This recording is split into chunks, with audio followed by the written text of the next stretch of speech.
Restez avec nous, c'est le débrief d'Histoire Crépue, une émission où on aborde l'actualité avec une perspective historique. On n'a pas peur de parler de sujets complexes sans les rendre compliqués. Alors, actu chaude, la loi Asile et Immigration va-t-elle bouleverser la politique française? On entend beaucoup parler de cette fameuse loi, mais qu'est-ce qu'elle dit en fait? Et pourquoi certains ont voté contre? Pour réfléchir à cette question, on est heureux d'inviter Madame Andrée Torigna. Bonjour. Bonjour. Vous êtes députée La France Insoumise dans la seconde circonscription de la Loire et surtout vous êtes une des chefs de file LFI sur le projet de loi Immigration. Mais alors, chef de file, ça veut dire quoi? En fait, qu'est-ce que vous faites concrètement? Alors, quand un projet de loi ou une proposition de loi arrive à l'Assemblée, il passe d'abord dans une commission, dans la commission de fond, et notre groupe parlementaire se répartit les rôles. On décide en général d'avoir un binôme. Bon, là, pour ce texte qui est vraiment important, nous avons 5 co-chefs de file. Nous examinons le texte en amont, de manière à pouvoir repérer quels sont les amendements que nous pouvons déposer, analyser le texte dans son ensemble. Et ensuite, nous partageons cette analyse à tout le groupe parlementaire, de manière à ce que tout le monde entre dans la bataille. Et là, on parle du coup de beaucoup d'amendements qui ont été faits autour de ce texte Asile et Immigration. Des amendements, oui, nous en avons examiné 1500 en commission des lois. Et en hémicycle, il devait y en avoir 2500, je crois, 1000 de plus. Ah ouais, c'est énorme. C'est énorme et si vous me le permettez, je voudrais rajouter qu'en commission des lois, nous avons donc débattu de ce texte, contrairement à ce que dit le ministre de l'Intérieur, qui dit que ce texte n'a pas été débattu. En fait, en commission des lois, il a été débattu et à un rythme très accéléré, puisque le président de la commission des lois nous a fait examiner ces 1500 amendements en 48 heures sur 3 jours et demi. Ah ouais, c'est vraiment hyper court, on ne se rend pas forcément compte de... Oui, je veux bien l'expliquer parce que, pas sans m'étendre, hein, mais on défend un amendement, on a 2 minutes pour défendre un amendement. Les groupes qui s'opposent à notre proposition ont aussi 2 minutes pour contre-argumenter et ensuite on vote. Donc normalement, si on fait bien les choses, pour chaque amendement, il faudrait y passer au moins 4 minutes, ce qui n'a pas du tout été le cas. Oui, donc là, c'était 48 heures et vous avez tout vu, débattu. Oui. C'était un rythme de travail intense, toujours, quoi. Comme toujours en commission des lois, en tout cas, c'est souvent comme ça, oui. Et parmi donc, tous les points qui sont liés à cette loi, on entend beaucoup parler de l'AME. C'est une des choses qui remonte le plus. Qu'est-ce que c'est et où est-ce qu'on en est autour de cette AME? Donc l'AME, c'est l'aide médicale d'État. C'est un dispositif qui existe déjà et qui est déjà très restrictif, puisqu'en fait, il n'y a que 8 personnes sur 10, je crois, n'ayant pas recours, hein, parmi les gens qui viennent sur notre territoire. Et pour pouvoir en bénéficier, il faut déjà avoir 3 mois de résidence en France pour les soins les plus urgents et 9 mois de résidence pour les soins moins urgents. Donc là, le Sénat avait adopté la suppression de cette aide médicale d'État au profit de l'AMU, l'aide médicale d'urgence, qui durcit encore plus, bien sûr, qui restreint encore plus les droits des étrangers. Donc comme vous le savez, le texte a été rejeté avec la motion de rejet. Il va être examiné lundi en commission mixte paritaire. Et donc, ce qui va être examiné, ça va être le texte qui était issu du Sénat, je ne sais pas si on va peut-être revenir en détail là-dessus. Allez-y. Donc, en commission mixte paritaire, nous allons découvrir un texte qui aura été... sur lequel se seront accordés la Macronie et la droite. Donc, sur la base du texte du Sénat qui était déjà plus dur que celui du gouvernement. Et donc, nous allons découvrir ça lundi à 17h. Donc, en commission des lois, nous avions supprimé la disposition du Sénat qui visait à supprimer l'AME. Ok. Donc, voilà. Ça fait plein d'éléments. Et en fait, donc, c'est un texte que vous considérez comme profondément raciste et xénophobe. Il y a plusieurs exemples qui le montrent. Est-ce que vous pouvez nous expliquer pourquoi vous, et en tout cas, en tant que chef de file à la LFI, vous avez cette considération? Déjà, parce que ce texte restreint le droit des étrangers et que nous sommes pour liberté, égalité, fraternité. Donc la devise républicaine devrait permettre de pouvoir traiter tout le monde de la même manière, sur le même pied d'égalité, ce qui n'est pas le cas. Là, je viens de parler de la santé. C'est vraiment une restriction très importante puisqu'on touche quand même à la vie des gens, hein, à leur santé, à leur intégrité santé physique et psychique. Donc ça déjà, on voit qu'on ne va pas traiter les gens de la même manière, donc ça c'est déjà xénophobe. Ensuite, il y a toutes les mesures qui sont des mesures de restriction de droits, des droits, par exemple des allocations, etc., qui vont être encore plus durcies. Il y a toutes les mesures qui ont été proposées dans le texte et durcies par le Sénat pour expulser encore plus les gens. Il y a toutes les mesures qui restreignent les droits de regroupement familial.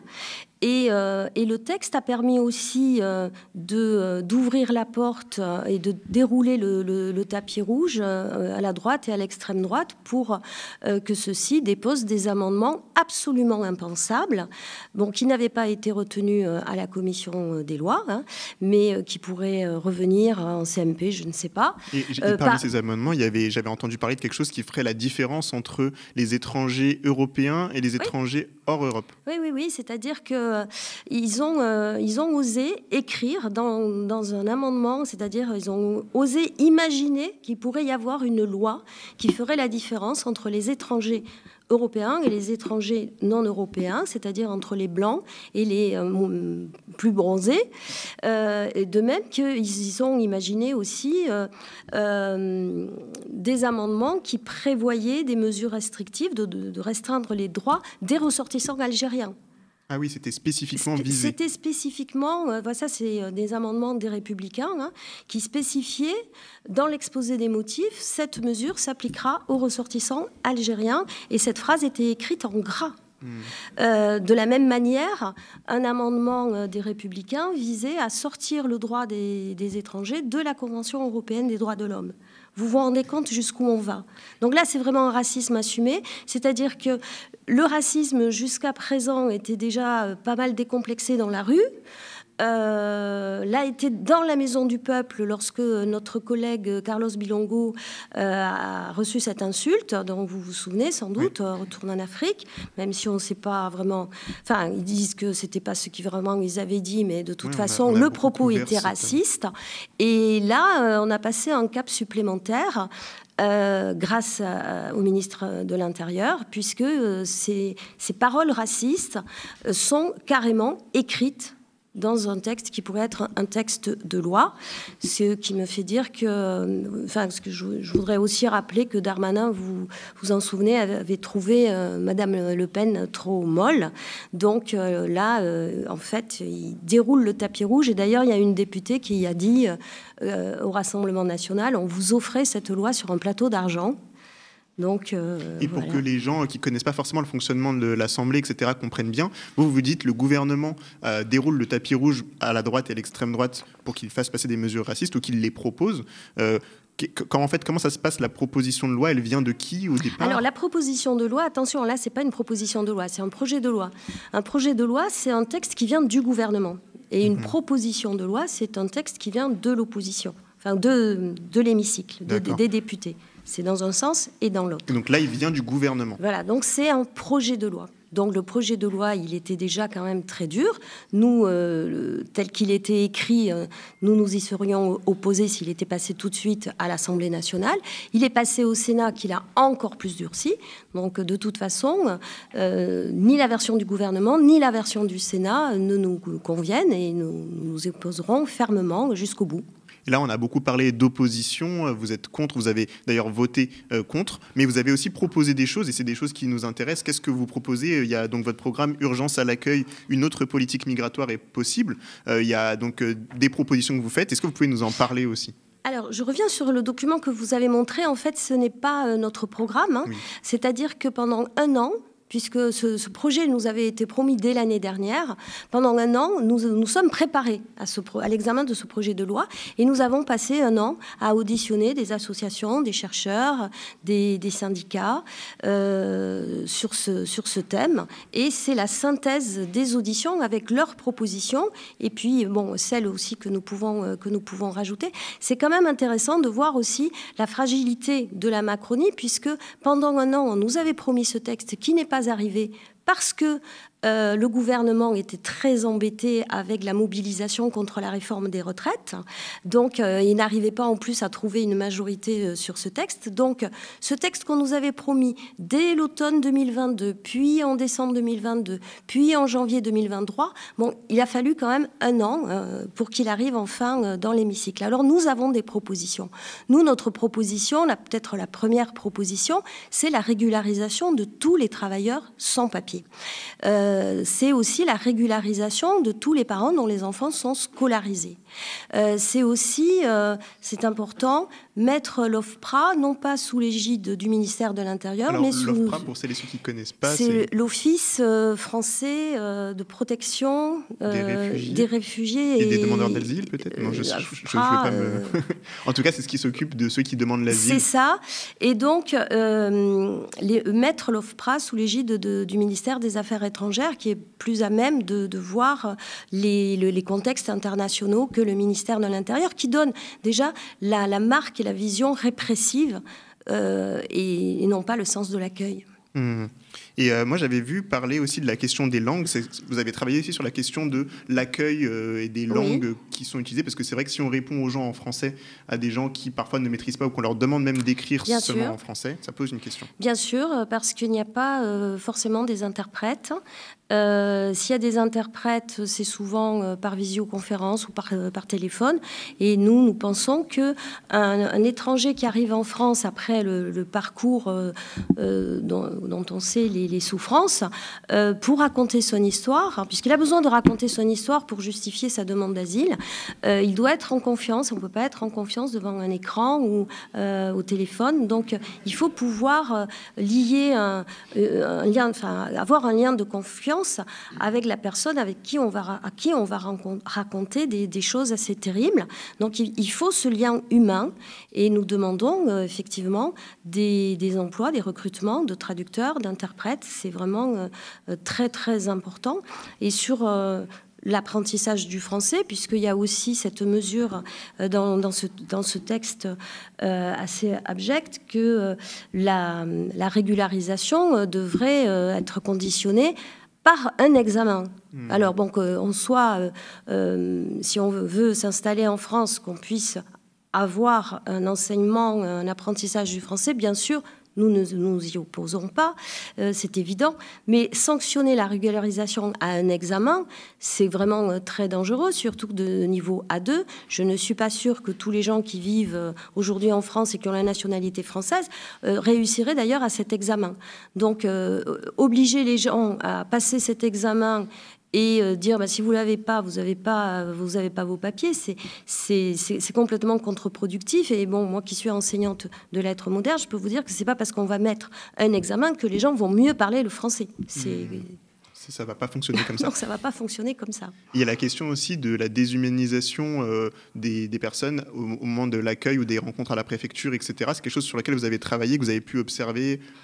Ben oui, parce que en fait, c'est le manque d'accueil physique et ça, c'est généralisé. Donc, ce qu'on voit aussi, c'est qu'on a commencé à dématérialiser les procédures administratives pour les étrangers. Et puis ensuite, on voit que ça s'étend sur toute la population, puisque maintenant, quelle que soit l'administration à laquelle vous voulez faire appel, vous vous retrouvez à devoir faire votre demande sur Internet. Donc, même si vous êtes français, vous voyez ce que je veux dire. C'est-à-dire, on restreint le droit des étrangers et puis ensuite, on restreint le droit de tout le monde. Donc, nous demandons la fin de la dématérialisation.